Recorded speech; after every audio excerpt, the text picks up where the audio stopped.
podcast is part of the Sports Social Podcast Network. Thanks for choosing this free Anfield Index podcast. If you'd prefer to listen to this or any of our other shows without adverts, then now's the time to check out Anfield Index Pro. With AI Pro, you can supercharge your entire listening experience. You'll not only get all of our podcasts without the ads, but you'll have them far faster with our quick publish feature available exclusively for subscribers. AI Pro also puts you in the heart of our sound studio, with an option to listen to many of our shows live and interact with the podcasters in real time as the shows are recording. Upgrading couldn't be easier. AI Pro is available on all popular podcast platforms, and we have our own apps for Apple and Android. Just head on over to AnfieldIndexPro.com and get started today. Hello and welcome to the Minefield podcast from Anfield Index Pro. As always, I am your host, Alan O'Donoghue, and I am joined by my partner in crime, Dr. Andrew Vincent. Andrew, Happy New Year. How are you doing? Happy New Year. 2024 has been good so far. All 11 days of it. That's pretty good going. You know what? That's not so bad. That's enough. That's going to build some momentum over here. That's good. How's your 2024 been so far? It has been excellent so far. I can't complain. And we're getting to talk early in the year as well about Liverpool Football Club. And some wins. A lot of wins, yeah. And it's funny. I was talking to somebody before Christmas and we were talking about how, typically January, February, under Klopp, we haven't been that good. But we've so few games in January. That's there's a chance that we'll not kind of slip into that, hopefully. Mm-hmm. Yeah. We won't even have a chance. Yeah, because we just won't be playing. Right. The other thing, too, is there's kind of a built-in excuse, if we need it, of a bunch of players injured or gone right now, which not that we want to be leaning on excuses. Obviously, you want to come out of that period with wins and feeling like some people who stepped up well. But it is nice to know, let's say we had a couple of games where things didn't look so good or things got a little stale, all of a sudden those players start coming back. And it's just enough of a shift to the narrative that it's not going to create a sustained period of poor form. Yeah. And we're definitely going to delve into that. But, I do want to kind of just throw out there, after one of our last conversations, we were talking about are the mentality monsters back. I did see a graphic pop up on the screen last night in the match against Fulham. So we're recording the day after we beat Fulham 2-1 at Anfield in the first leg of the Carabao Cup. That Liverpool have fallen behind 15 times this season, and they have only lost 3 games, 2 of which were the Europa League, where it didn't really matter, and the Spurs match when we were robbed. And that kind of leans into the conversation that we had around whether the mentality monsters are back. And I think, like we discussed in that podcast, it's different to the mentality monsters of before. It's more of we're not dead and buried if we go 1-0 down, which is massive. And again, I think we discussed at the time where it also plays into the mindset of the other teams. They just cannot rest on their laurels.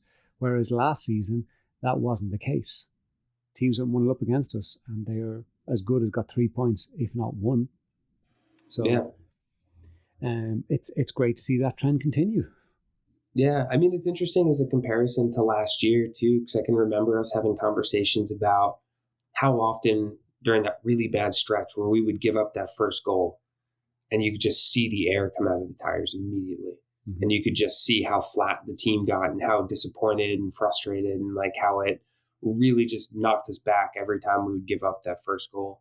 And then this year, you'd love to not be giving up the first goal. You'd love to not be going behind it all. But if you're going to go behind, the best thing to do is come back and win. And we do that an awful lot. And it's you expect a bigger momentum swing maybe as the other team. If you score, you expect to have a moment where that feels good. But if you've got a team that just isn't fazed by that, it can be kind of oh, what's going on here? It's a little intimidating. So I haven't changed my mind. I think there's still a lot of space for this group to be a new version of the Mentality Monsters, but there's absolutely something about this group, resilience-wise, and a trust that if they keep at it, then the results are going to come. And that was absolutely a feature of the previous iterations of the Mentality Monsters as well. There is a trust that if we keep at this, we're going to be able to do what we need to do. This is a fun team.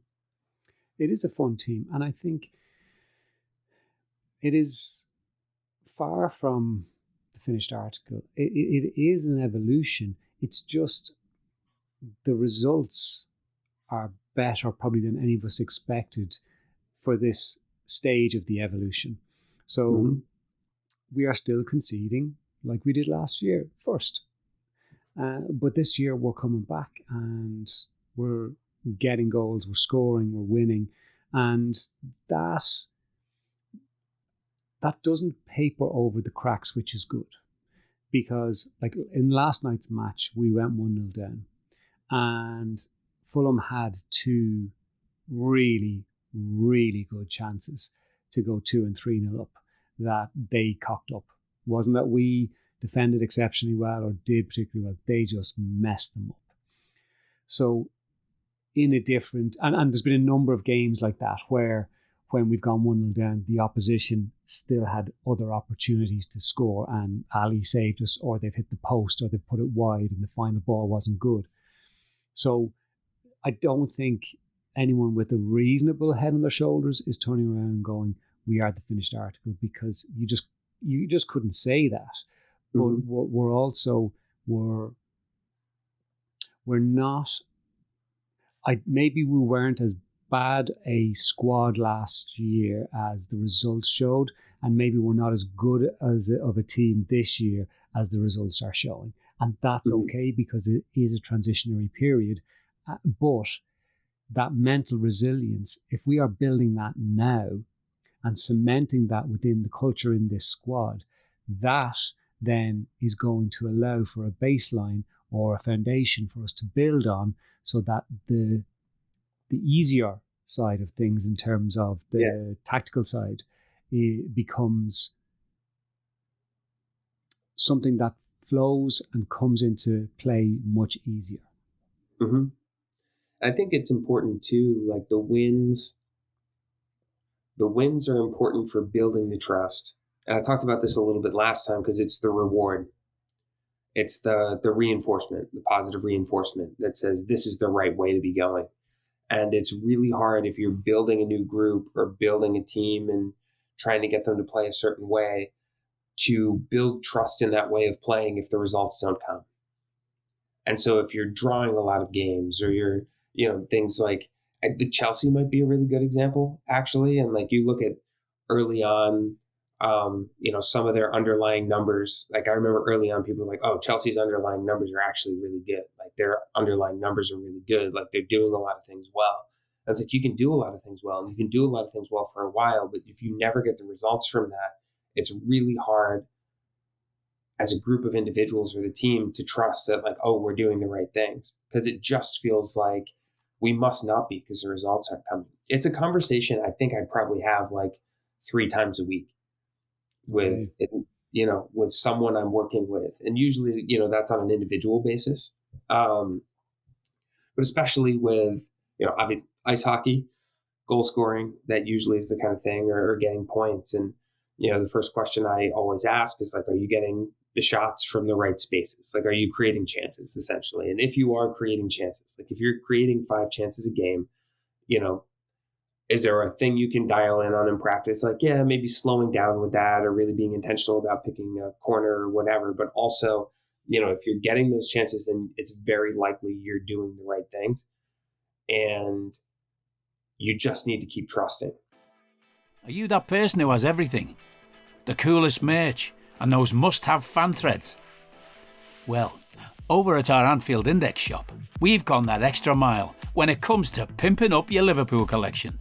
From our popular range of bespoke design t-shirts, sweaters, hoodies and hats, to our signature edition mugs, prints and coasters, all provided with fast worldwide shipping.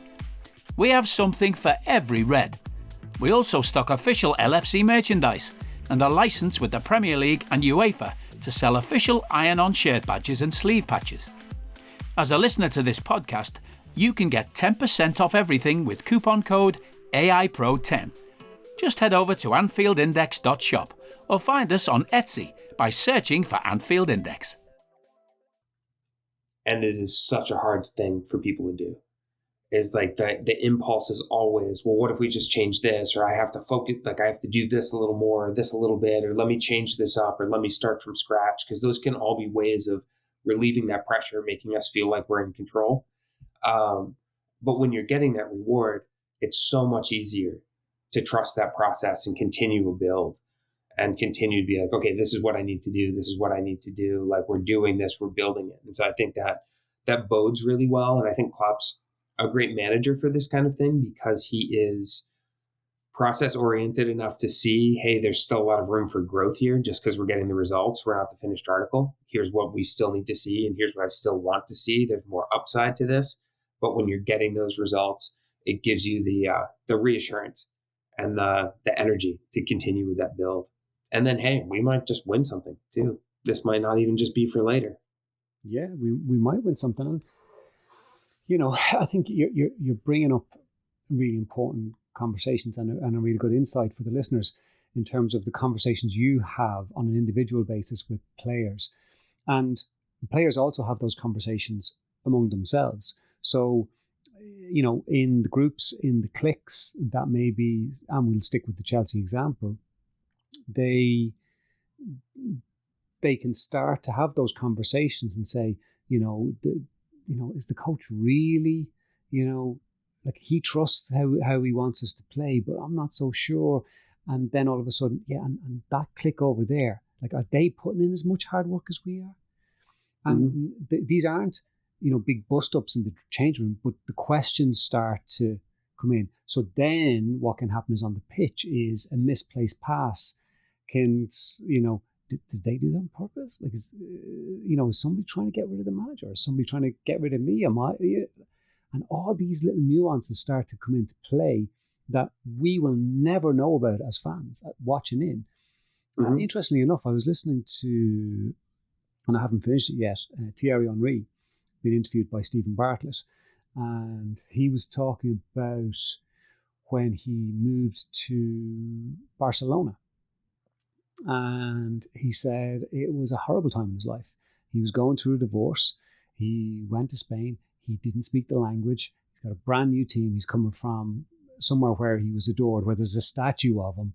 He said it was such a hard transition because he wasn't seeing his daughter for a period of time as well.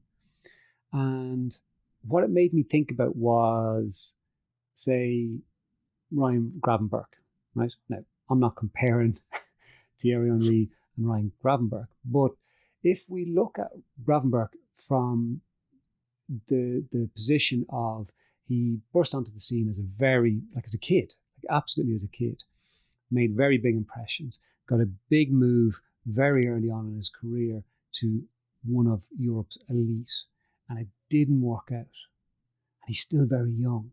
And then he moves to another country where he doesn't know the language necessarily, or it's not his native language. And everyone talks about, well, we've got, other Dutch players in the team. That doesn't mean they're friends. That doesn't mean they like each other. It doesn't mean they know each other even very well. And he's having to settle in a new place, in a new setup with new expectations of him. And at the moment, from the outside looking in, things aren't going that well for him. He doesn't look particularly confident. He doesn't look like he's finding his flow and feeling like he has his place in the team cemented. And he's looking at, Curtis Jones, who's absolutely flying at the moment. And he probably knows he's not getting in ahead of McAllister. He knows he's not getting in ahead of Szoboszlai or Jones at the moment. And he's watching Thiago Alcantara, coming back from someday. You know what I mean? So I could absolutely see how a 21-year-old who's moved countries twice, or he's in his third country in the last, 4 years, struggling. Yeah. He's a really interesting case to talk about from a mental perspective. And it's important for you to bring up that he's just 21 and there's plenty to learn still. But there's certain things that happen along the way, like in terms of what you learn. And I think one of the best ways to put this is that if you want someone to learn something or to grow in a certain direction, like you need to give them that space to grow into, where they have to face certain challenges that require them to learn it. So learning comes from experience. And if you haven't had to overcome a certain challenge, then you might not need to acquire the skill that comes with overcoming that challenge. And so if you look at Gravenberch, not to say that like he never faced any adversity coming through at Ajax, but like if you're talented enough, and he's a big guy now, so like I don't know if he's just always been bigger, athletic, like you might be able to get by on that. And I think sometimes the way people imagine it is, oh, he's always just been so good, like he must take things for granted. They suggest that there's a lot of intentionality there. Like, oh, because he got by on talent and because he got by on athleticism and size, like he just never bothered to get good at working hard or never bothered to get good at this. And I think that's a total misconstrual of the reality of that situation. There's no player who at 16 or 17 sits down and thinks to themselves, forget it, like I'm just not going to be someone who works hard. Often what it is just like that hard work is never demanded of that person because they can get by without working hard. And I think people misunderstand how hard it is to push yourself to 100% and beyond that capacity, to the very edge of your capacity, if it's not demanded of you. If the situation doesn't demand it of you. And so with someone like Gravenberch, like there's clearly a piece missing, right? Like there's something that he doesn't quite know how to do when the situation gets more competitive. And like maybe that's about keeping his confidence. Maybe that's like a certain level of effort or grind. Maybe it's a certain skill set, but there's something clearly that in this transition from Ajax to other clubs, like he hasn't quite figured out yet. And so the important thing there is like, one, being able to figure out what that is. And I think we've got a good coaching staff for being able to understand what that is. But then also like he's 21, so he still has time to figure that out.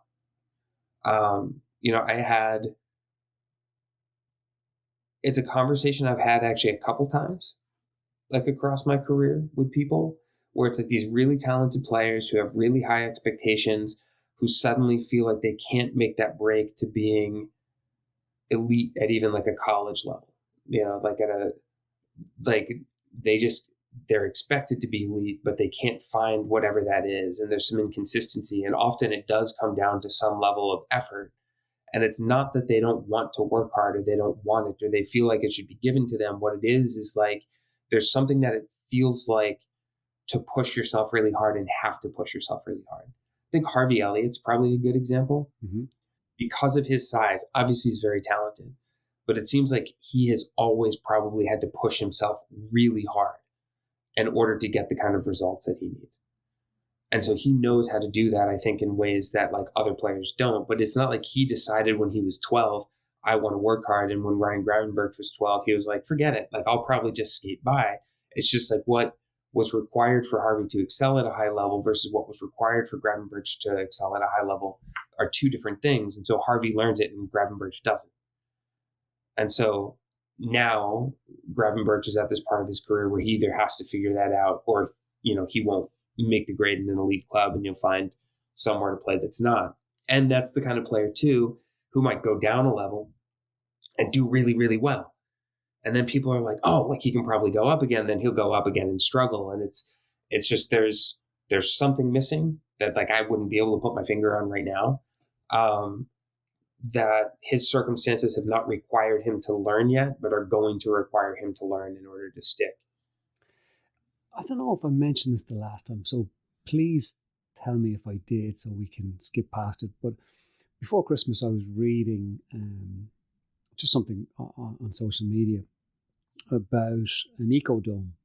Do you remember me telling you about this? No. I don't think we talked about the ecodome. Excellent. So I don't know where it was, but somewhere scientists built this ecodome, which was essentially the perfect conditions for the ecology to grow and flourish without interference from external situations. And what they found was the trees would grow to a particular height and would fall over, every single tree. And the scientists were racking their brains going, why the hell do the trees keep falling over? And what they discovered was because there was no wind. So the trees had built no inner resilience to be able to build that core strength because they never had to push, to fight, to challenge against something that was naturally there, a natural challenge to overcome that builds that inner strength. And I remember reading that going, that is such a fantastic metaphor for human beings. Mm-hmm. And if we look at the world today, we, for the most part, right, in Western society, we'll say, right, we have, life has become easier than it was previously in terms of convenience, in terms of, as parents, we try to reduce the amount of challenges that our children face. And then we wonder why, when they fall down as young people or as young adults, they struggle to pick themselves up. Because they haven't learned that I have the ability to do it. And as you were talking, it absolutely just reminded me of this. And I think you're right. Maybe Gravenberch was just always the best player, but physically was able to handle himself. Whereas Harvey Elliott was probably the best player, but he probably got lumps kicked out of him because of his size or got knocked off the ball much easier. So he had to learn that resilience. He was the tree that had the wind against him. Mm-hmm. Gravenberch maybe hadn't. And this is just speculation, but This is exactly what happens. And there's no perfect formula for it. Like Gravenberch and the coaches are going to have to figure this out for him to be able to grow into this team. But that's not to say that he can't, because they obviously feel he has the underlying skills and technical ability that he can learn this process so that he has the ability then to fight for a ball, to track back, to become part of the system and sacrifice himself for the system as the team needs it to happen. So it's going to be really, really interesting to watch his trajectory over the next couple of years, because given Klopp and the backroom staff that we have, they don't seem to be the type of people who just go, he's no good, in the bin, let's get him sold. They're not going to let him leave without being able to turn around and go, do you know what? We gave him every opportunity to achieve, which is great. And it might not work out, and they'll hold their hands up and go, right, it didn't work out, but it might. And if it does, we could have an absolute superstar in our hands. I think I love the ecodome metaphor, because it's, the trees didn't make the decision to be in the ecodome. They just never had wind. And so I think what happens, though, when you see a player like Gravenberch is partly, I think, out of jealousy, because there's so many of us who would look at him and be like, well, if I was that talented, I would work so hard. Hello, I'm here to annoy you. I'm here to annoy you into listening to more of me and more of others on EPL Index. We don't just have the Anfield Index stuff. We've got EPL Index as well, which covers the entirety of the Premier League. And we have 3 podcasts and a whole bunch of really good writing on EPLindex.com. The podcasts are my own Two-Footed podcast, which is every day at 4 p.m, Monday through Friday, covering the whole league. We have A Tad Predictable, hosted by Tadiwa. You know Tadiwa, he does Anfield Index. He presents A Tad Predictable before every Premier League match week. And then Kevin DeVries and his crew on the EPL Roundtable, they're every week after the Premier League match week. So make sure you listen to everything we're doing on EPL Index and follow us there on Twitter at EPL Index. Thank you. Bye-bye. And so they have no idea what it's like to be in his shoes there. Because probably what this experience is like for him is he bumps into this wind for the first time. He bumps into this resistance for the first time. He doesn't know what to do. It's just that what has worked for him to get him where he is will not work now. And so there's a blank space there. And so what is that blank space filled with? Well, look around and what are people likely to say? Oh, he must be not a very hard worker in training, or he must be kind of complacent with all this, or maybe he's got a bit of an attitude problem. And maybe he does. I don't know. I don't know him personally. I don't know the situation, but those are the things that people are going to put onto him. And sometimes coaches do this too, right? As a coach will be, well, you're complacent. I don't understand it. It's frustrating to watch a really talented player not be able to make that step. Coaches take that sort of personally too sometimes. And so, if you've got a coach who maybe isn't the most emotionally mature, doesn't have the best mindset for helping people grow through a situation like that, that frustration gets projected onto that player really quickly. They might give up on that player really fast. That's also what he internalizes then. It's going to be really hard for him to not. And so now you have this player who has this blank space of, I don't know what's not working. And what that's filled with, if you're in the wrong environment, is, well, you're complacent. You're lazy, you're this, you're that. And now that lives in their head is like, well, am I these things? They're getting frustrated with themselves. That mirrors this other people's frustration. They don't know what to learn. They think they just need to try harder. But effort is all about direction too. Effort not applied in the appropriate direction is not going to yield you any beneficial results. I heard some guy, it was a few years ago now, it was a sports psychology guy, but he talks about vectors. And basically what he meant by vectors is effort alone isn't enough. It has to be effort in a given direction, applied to a certain thing. And so you might have Gravenberch working so hard, pushing himself so hard, being really self-critical. And if he's not trying to learn X, this missing ingredient, whether that's winning duels in a certain way or being physical in a certain way, that's not necessarily going to benefit him at all. And then you go a long time without that reward, you're going to find a player who has no confidence and just feels like, I've met people like this before who have been told a bunch of times, well, you have all the talent in the world and you just can't make anything out of it. And they've gotten themselves in such a self-critical cycle that it's hard for them to get that. And it's so sad. Mm-hmm. That's what it is it's so sad. It is so sad. And I've come across it a lot in youth sports. So I would work with a lot of young athletes who are on a trajectory, and they will get feedback of, you need to work harder. You need to put in more effort. And what can happen then is they go onto the pitch and they're so self-conscious and so aware of making mistakes that it's almost, they go into fight, flight, or freeze. So they can literally freeze on the pitch, or they can go and hide. And that's the flight. Or they can get sent off, which is the fight. And what happens then is people go, see, and then it becomes this self-fulfilling prophecy. And now so that's a youth sport level. Let's transfer that onto 55,000 fans in a stadium and millions of fans on social media who are just piling in on top of this kid. Now, people go, well, he earns so much money and he's, been at the top of the tree. He's a human being. He's still probably quite immature in his development. He has grown up in an environment that is not a regular, typical environment.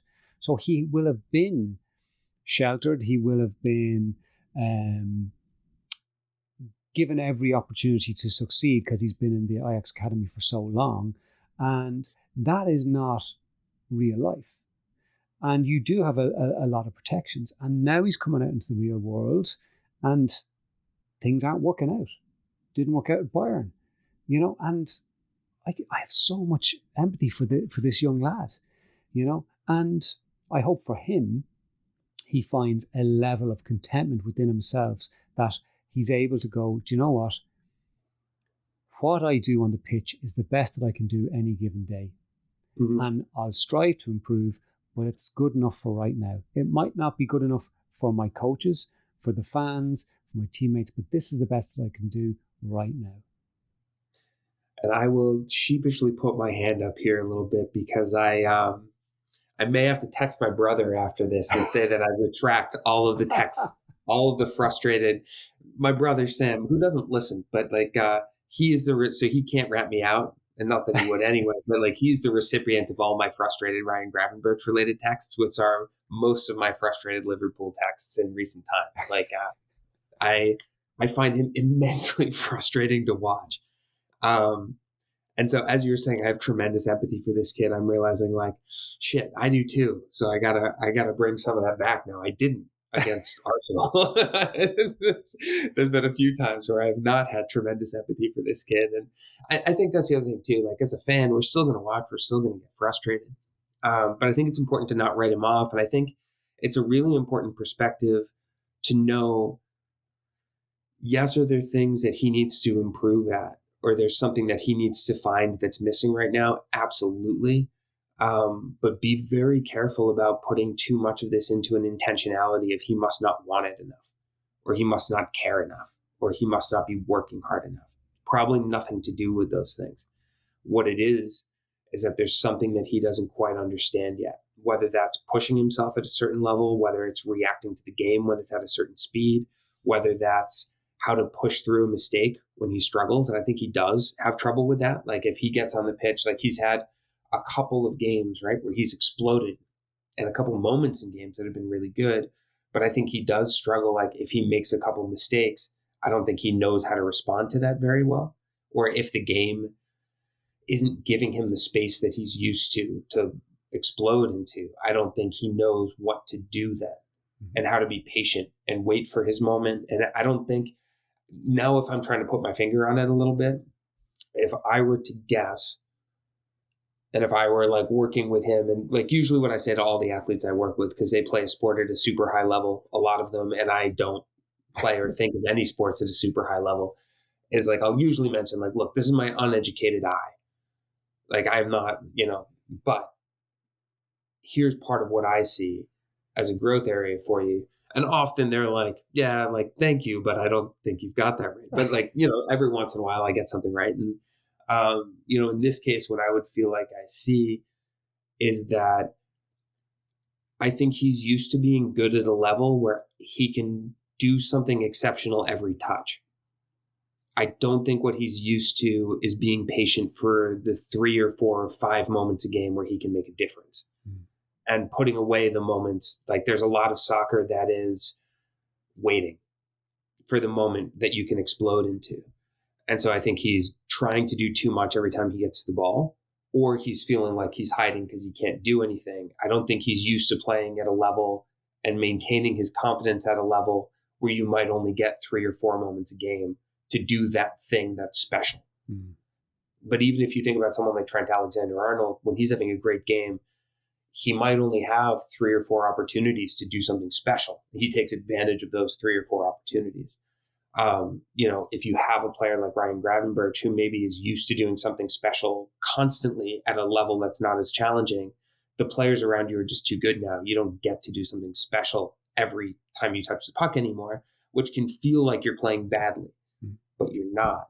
And so like that might be the direction that personally I would ask some people who know more than me and see if that seems right, but then talk to him about is like, how do you get better at identifying the moments where you can do something special? And so something I'll work on often with people, and anyone who's listened to the pod before will have heard me talk about key moments, is really identifying what are your key moments and how do you jump on them when they come.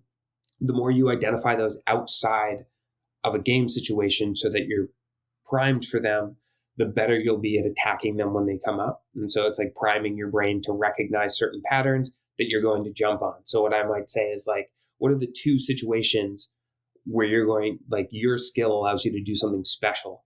How do you get really good at picking out those moments? And then for the rest of the game, how do you do the smart thing? And then the trick is, those 4 moments might come between the 90th and 96th minute, or the 90th and 100th minute, because that's how long we play now, right? Like those 10 minutes might not come till the very end of the game. How do you mentally get yourself through 90 minutes of not doing anything special without losing confidence in yourself and trusting your process and trusting your moments? It's the law of averages. If there's 4 moments a game, something's going to happen 4 times a game. You might go 180 minutes without seeing it once. And then you might go 90 minutes where you get 10, right? And that's just sometimes how the sport goes, especially at a high level. The people are really good, so the gaps in the game, the moments you can take advantage of, are just naturally going to be less. So how do you get yourself through 180 minutes of just being okay and just doing the smart, safe thing without losing confidence or forcing something unnecessary that's then going to cause you to lose confidence, so that when that game where there's 10 moments pops up, you take advantage of all 10. So that's actually, not that we had planned on this being the Ryan Gravenberch special, but that's something that I imagine might be tough for him right now, is he's not used to having a smaller window. Yeah, I think you're absolutely right, because if we look at, who he's played for, Ajax were absolutely dominant in that league. Bayern Munich are absolutely dominant in that league. And then he comes to Liverpool, who aren't dominant in the league, who aren't like the best team in the league, and head and shoulders above everybody else. And the quality in the English Premier League is so much higher from top to bottom than in these other leagues. There's so much more coverage. There's so much more. It's so much faster. And this is what we hear people who are in the game say. It is, this is the fastest league in the world. So that split second thought is so important. And it's like we've talked about numerous times, the automaticity of just not having to think about it, just knowing what to do. And we've seen it over and over and over again, where players, especially young players, so Curtis, Trent, Harvey coming into the squad, where they've had to rein in their natural inclination to play a particular way in order to learn the system, and that they are part of a system, that they're not just somebody that needs to weave in and beat 10 players and stick it in the back of the net.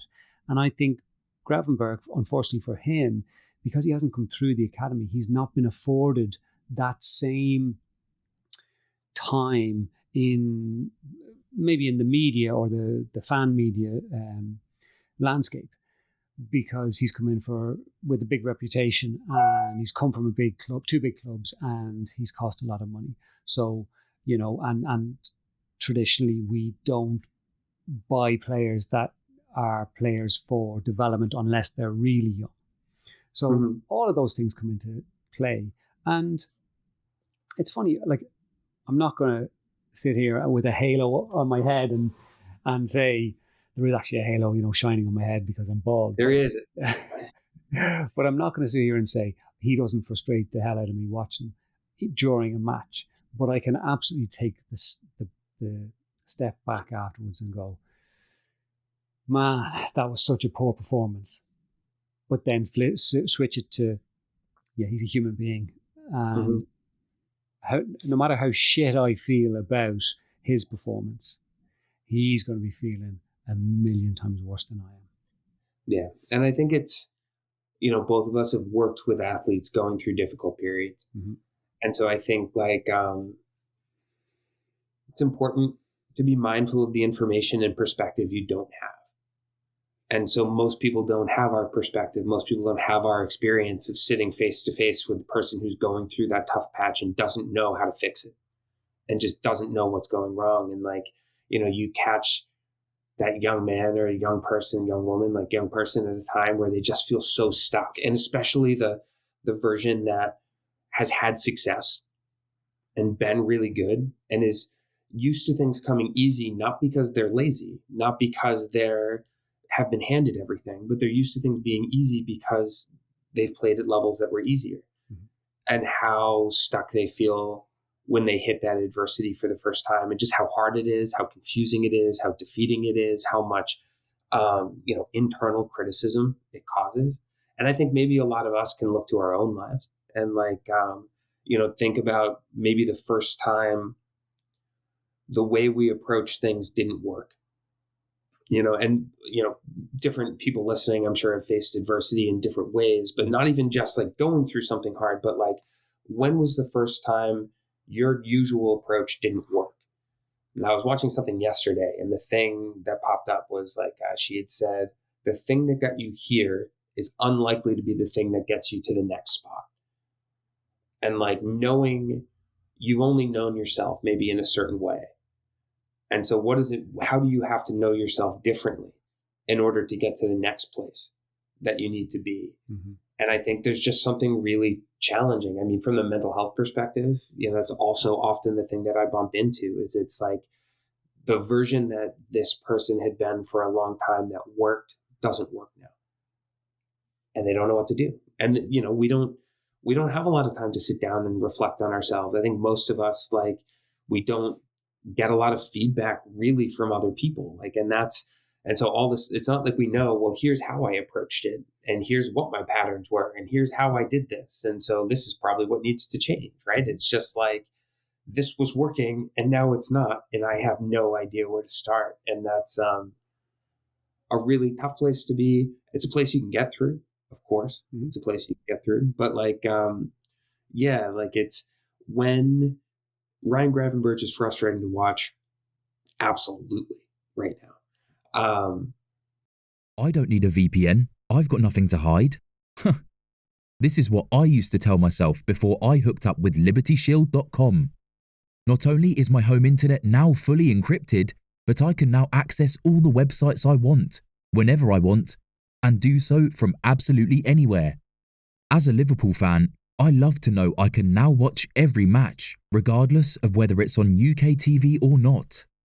My Liberty Shield VPN makes sure nothing is blocked and guarantees me super fast streaming speed throughout that match.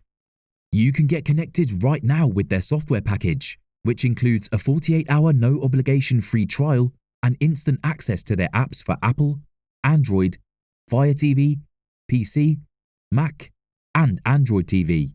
Or go a step further like I have and get one of their pre-configured VPN routers.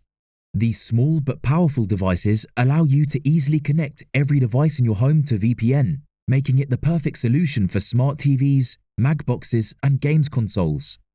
Visit LibertyShield.com today and use coupon code AIVPN25 to get 25% off at checkout. But also try to imagine like what he might be going through and how that is for him to have just been really successful and had everyone think he was going to be a world beater, and now to not be a world beater and to have probably no real idea why or how to fix it. That's a tough spot to be. Mm-hmm. It's why you and I have careers. Indeed. Because it is like and especially with elite sports, there is a belief of you should be able to overcome any adversity that comes your way. Unless it's, something completely out of the ordinary. But in terms of the average experience, and it almost, I would say 95% of the clients that come through my door will sit down and they'll have hit such a low to have got to the point of going and picking up the phone or coming in. Like, they've been going through this for a while before they walk into my practice. And most of them will say, I just don't know how to change it. And it's exactly what you're saying. I suspect Brian Gravenberch doesn't know how to change it right now. And while people might go, yeah, well, he can talk to his coaches. It's probably not necessarily a technical thing. It is more of an internal dialogue thing that's going on. And he may not feel comfortable going to Klopp or Linders and saying, I'm really struggling mentally with this, because they don't necessarily have the time to be putting an arm around him because they have whatever met other players. So look, and it's something we reiterate all the time, and maybe listeners are sick of it, but what we try to do and bring is a different perspective and viewpoint to start to remember that we're talking about human beings here, part of a machine that is part of an overall machine. And sometimes the human being struggles with something related to the game or outside the game or a combination of both, but we may never know about that. And Thierry Henry was talking about the depression he suffered as a professional. You know, and I know people listening to this will be going, fuck Thierry Henry, especially Irish people, because, you know, he cheated us out of a World Cup spot. But like they will go, fuck Thierry Henry, he's really rich and he's got a statue and blah, blah, blah, blah, blah. He's still a fucking human being. It doesn't, just because he's rich, just because he's been successful, doesn't mean that his challenges aren't real. Because if we were to go from that logic, and we got to finish up on this one, then anybody listening to this podcast right now has it easy. Because most of the people listening to this are not living in sub-Saharan Africa, and they're not experiencing war, and they're not having to send their children miles and miles and miles and walk to get dirty water and dirty food. So, but our issues are our issues. And that's just the way the world plays out. So just because Thierry Henry, Ryan Gravenberch, any other professional sport person or athlete, just because they may make money, just because they may have fame, doesn't mean that their challenges are not legitimate. I think especially in the world right now, you know, and like there's a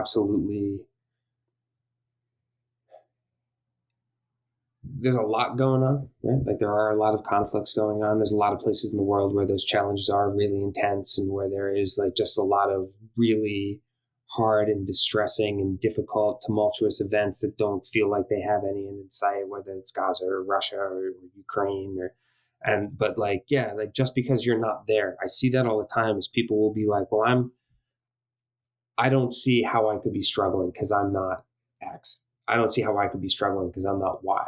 And like, it takes a lot of work to sometimes describe to people like, just because of that, like doesn't mean the things you're going through aren't important. You know, they are. And I think we've developed like a world where we assume like, unless it's the worst case scenario, then it's not important.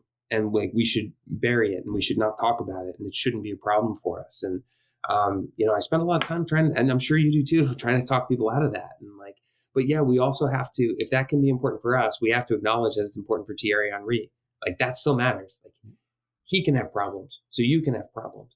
We can all have problems. Like that's allowed. The more that's allowed, the more we can be empathic towards ourselves and empathic towards each other. And that can be helpful. Right. And then, I agree. Like that's really important. The Ryan Gravenberches of this world deserve our empathy. And in fact, they will grow more through our empathy than they will through our criticism. And like, that's part of why we have a job too, because if all they needed was someone to be hard on them, they wouldn't need to find our office for it. Absolutely. Like this, you know, like if that was all what was needed for growth, you and I would not have careers. Absolutely. We would, and so having some space where people can hear you and be empathic and help you reflect on yourself and help you comfort yourself and acknowledge your own challenges and also acknowledge your own strengths and hold all that at the same time. You know, that's how growth happens. What a great place to finish. Andrew, thank you so much for your expertise as always. I've thoroughly enjoyed this one. And listeners, I hope you've enjoyed it just as much. We'll be back very soon on Anfield Index Pro. And let us know what you think. Jump on the Discord channel or just give us a retweet on X or whatever platform you're using. And we will see you next time. We hope you enjoyed listening to this Anfield Index show. Please be sure to subscribe to our channel so future podcasts find their way to your device automatically. There's nothing quite like fan engagement, and we'd love to know what you think of anything discussed on this show. The best way to get in touch is over on our free Discord community, where both podcasters and listeners debate the hottest LFC topics 24/7. Sign up free now at AnfieldIndex.com/Discord. You won't regret it. You can also follow us on Twitter at Anfield Index and find us on Facebook by searching for Anfield Index. Oh, and before you go, we'd love it if you could leave us a 5-star review on your favourite podcast app. It only takes a couple of seconds, and it means the world to the people who create these free shows. Sports Social Podcast Network. When you buy Kroger brand products, you feel like you're winning. That's because they offer proven quality at lower than low prices. In fact, we guarantee that you and your family will love how Kroger brand products taste, or you get your money back. So next time you're shopping for the family, look for delicious Kroger brand products, because they'll make you all feel like you're winning. Shop now, in-store, or online. Kroger, fresh for everyone.